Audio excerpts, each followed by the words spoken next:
Hey everyone, you're with Tesla Tom. Thanks so much for joining us on Ludicrous Feed. Well, today I just want to talk about what to do on your Model 3 test drive and how to make the most of it. You've only got a limited amount of time on that test drive, so there are some things that I'd like you to look out for when you go on that test drive.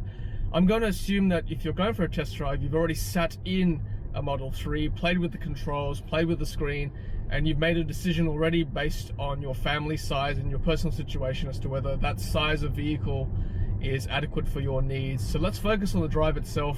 The first thing I want to talk about is features specific to Model 3 itself. So you'll notice straight away that there is no dash controls in front of you. So the speedometer and the battery life is on the screen in the middle of the car, and you'll see that the speedometer is just in the top right corner of the screen, which means that it's just on the top left corner of your peripheral vision, and it takes about 5 to 10 minutes to get used to. Even myself, having driven a Tesla before, as you see in my test drive video, it took me a little while to get used to the fact that the speedometer was not there in front of me, but eventually within 5 minutes I found it easy enough to just glance quickly every time to look at the speedometer. So that's one thing.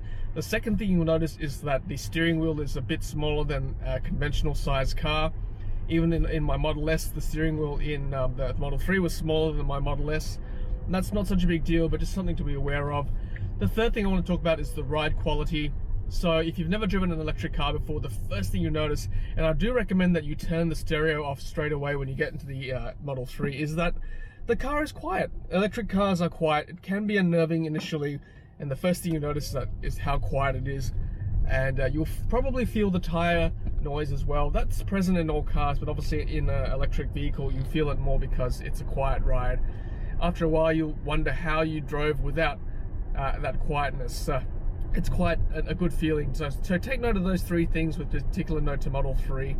The next thing I want to talk about is the acceleration. So the acceleration in an EV is just unique, and particularly in a Tesla, it's just unbelievably good, and there's nothing else on earth like it in a production car anyway. So I want you to test the acceleration within the legal speed limits, of course, from a standing start. So by that I mean from a stop sign or from a traffic light.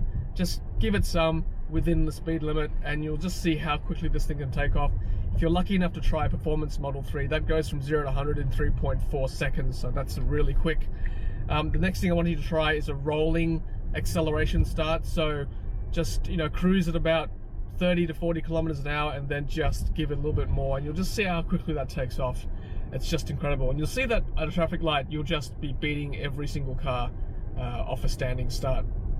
The third thing I want you to try is regenerative braking. So again, if you've never driven an EV before, this is something that's unique to electric cars, is in the fact that when you let go of the accelerator, the energy is absorbed back into the battery. So you'll find that the car will drag itself to a stop or to a slower speed, and that energy is saved. So that's another beautiful thing about EVs, is that you gain that energy back.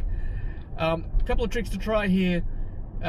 See how long you can drive for without using the brake pedal. So that's kind of single pedal driving, without referencing another EV manufacturer, but single pedal driving. See how long you can go on that test drive without using the brake pedal. The second thing I want you to try is, if you're coming up to a traffic light, just try to judge how far back from the traffic light you can afford to let go of your accelerator before that car is comfortably stopping at that red light, before you've got to actually apply the brake. So that's two tricks to try. How long you can drive with just the single pedal, and the second thing is see whether you can judge stopping the car just using or letting go of the accelerator. The last thing I want you to try is the handling. So again, find some corners, find some windy bits of the road that you're test driving on, and just see how well the car can handle. Don't forget, the Model 3, like most electric vehicles, are heavier than petrol cars. So like, for example, my Model S is 2 tons, and I expect the Model 3 to be not much different. So it's due to the fact that the battery is quite heavy. So you'll be amazed how light, quote unquote light, the car feels, even with that heavy battery. And you'll be able to turn corners, accelerate out of turns pretty quickly without the car tipping, well, I shouldn't say tipping over, but without the car, oversteering or swerving or anything like that, or skidding. So it's a pretty incredible ride, and it's just a great testament to the fact that Tesla's managed to, even with a heavy car, managed to get the car to handle very well. Alright guys, well that's my a little summary of what to do on your Model 3 test drive. Like I said, you've only got a limited amount of time, so make use of it. And good luck with your test drive. And if you make a decision, fantastic, congratulations. And don't forget to use a referral code. Of course, I'll leave mine in the comments and description below. And feel free to email me anytime, ludicrousfeed98@gmail.com, or better yet, follow me on Twitter @_TeslaTom, and ask me a question or send a photo of your test drive, and I'll be happy to retweet that photo or comment. Alright guys, thanks for watching. Thanks for supporting Ludicrous Feed. Don't forget to like, comment, and subscribe. And as always, happy charging. Thanks for watching, and don't forget to subscribe to Ludicrous Feed to stay up to date with our latest videos. Congratulations to everyone who's used my referral link to buy a new Tesla. I'll leave that in the comments and also in the description below. And follow me on Twitter, Instagram, and Facebook for more content. Happy charging!